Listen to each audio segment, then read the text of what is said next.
just made some bagel dough. It is rising in the oven now because I wanted to try and make homemade bagels. I've made protein bagels, just not regular gluten-free bagels.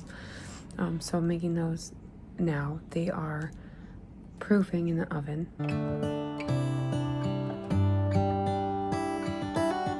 How come the stars come to shine when it's dark from so far? So obviously this is after the bagel dough has proofed. I am using a recipe from Sugar Geek Recipes. It will be in the description box down below.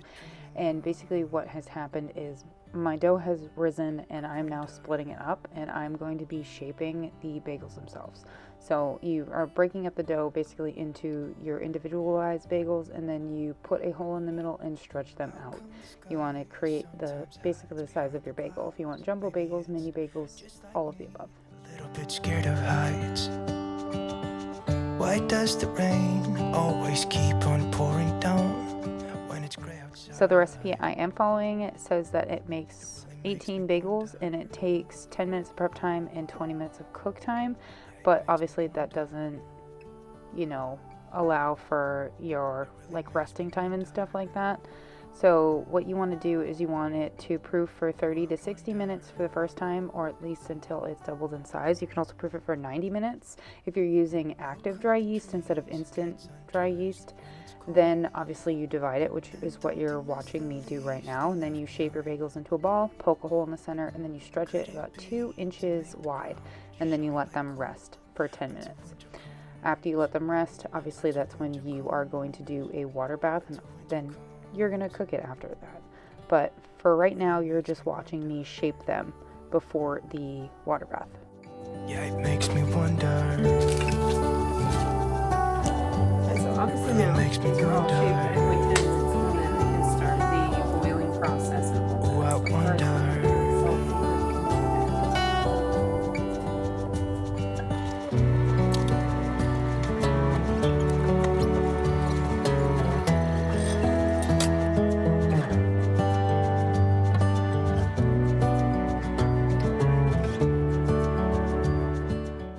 So I'm using a spoon-like whisk, and this is a whisk that I got. It's a Pioneer Woman one. I've had it for years, and I don't have a frying ladle, which is what you can use, so I just use this whisk to flip it over.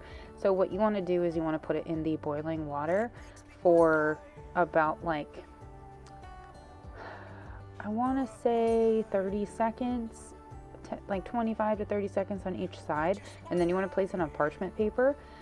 After you do this is when you are going to do an egg wash. If you want to do an egg wash on your bagels, you just take 1 egg and you whisk it, then you add a little bit of water to it, and then once you do the egg wash, then you put all of your toppings on it. You're going to see me do an egg wash with the toppings after obviously doing the water bath.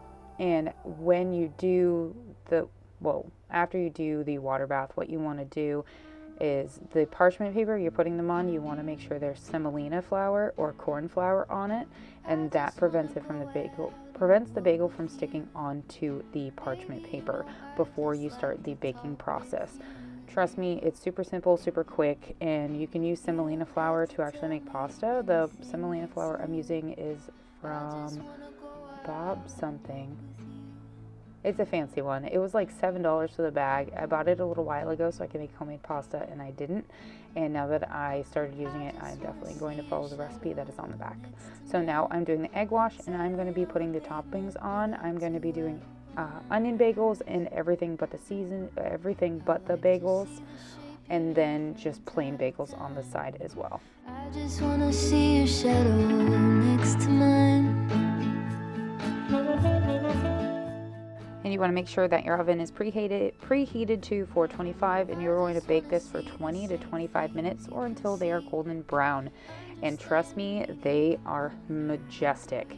This is something that I highly suggest you try to do. This is the first time I've ever made regular bagels. I've made protein bagels like you heard me talk about in the beginning with using self-rising flour and Greek yogurt, but I am definitely going to try and make these again. I want to make blueberry bagels, and I also want to make cinnamon swirl bagels or cinnamon raisin bagels. Those would be really fun because I've made cinnamon raisin bread, and that comes out amazing every time.